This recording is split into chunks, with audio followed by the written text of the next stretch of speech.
નમસ્કાર દર્શક મિત્રો, તમે જોઈ રહ્યા છો બનાસધરા ન્યૂઝ અને હું છું જગદીશ વૈષ્ણવ।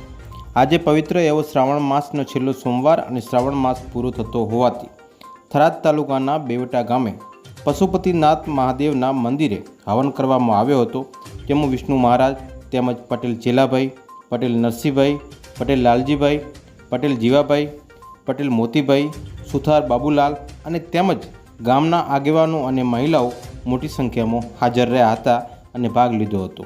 Bureau report, Banasdhara news, Banaskantha.